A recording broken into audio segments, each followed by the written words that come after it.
Hello and welcome to this course on The Water is Wide, this beautiful English folk song.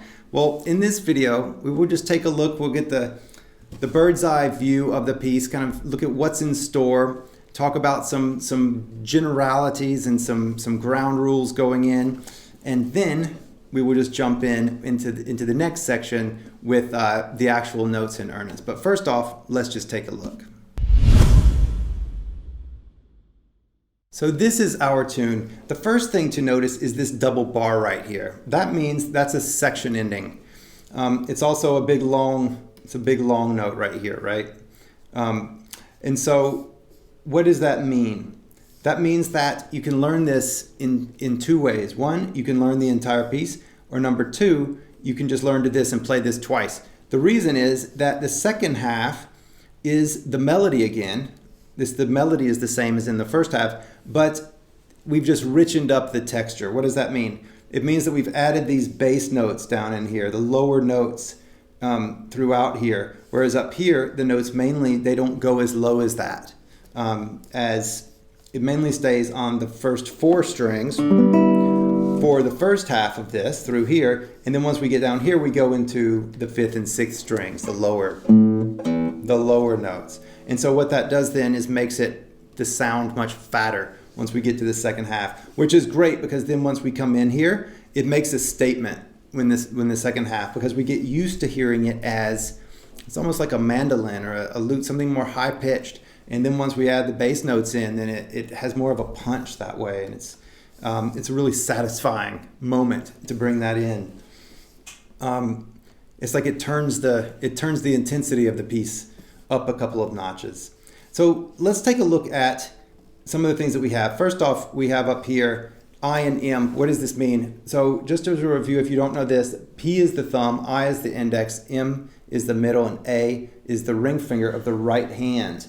Now within that, or as well as that, we also have these little numbers beside the notes. Those are the left hand fingerings. Open means it's just the string with no fret pushed. 1, 2, 3, 4. So that's those are the fingerings for each of the hands. We will talk about each note individually as we one at a time. Here's how we're going. These are the practice sections, the 1, 2, 3, 4. I added these. They're not like within the actual music. They're just an organizational tool for this course. So we'll talk about, so practice section 1 is just this section. When we work on this section, that's all we'll work on. And so when you're practicing this section, that's all you practice. And so that way you can give your full attention to every single note and every single issue, each little thing. I'm going to make practice suggestions on how to play, like take these two notes and play them back and forth a whole bunch of times so that you get good at switching between them. Things like that. Take the time and do that. Don't just blow over it and say, yes, okay, I understand that, and then go on. Actually stop, time out, stop the video, and then do it. If you need to,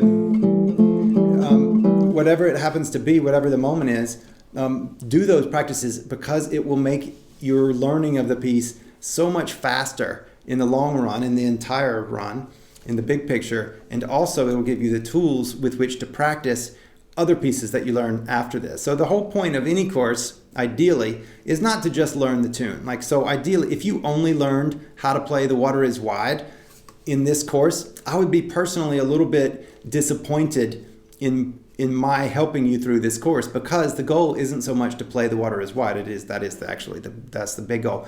But a larger goal is to learn new practice techniques, learn ways of looking at music that you can take forward with you to the next piece and the next piece and the next piece, all the way through your entire playing time on this planet.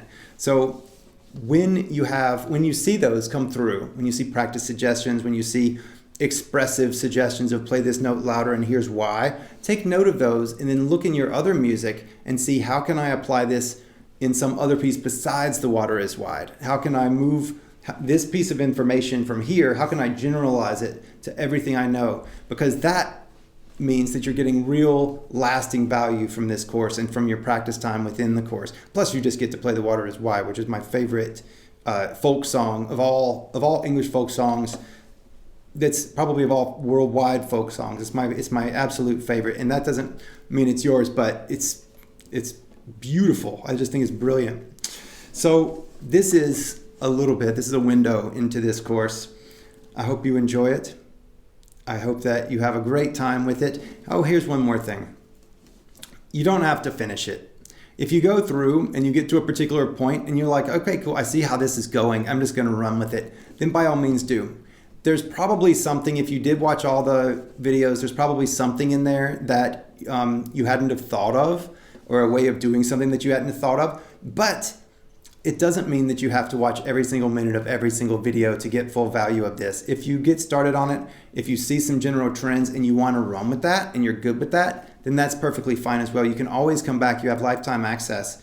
And so you can always come back, listen to the videos that you haven't, and then learn something else and then take it from there and go forward.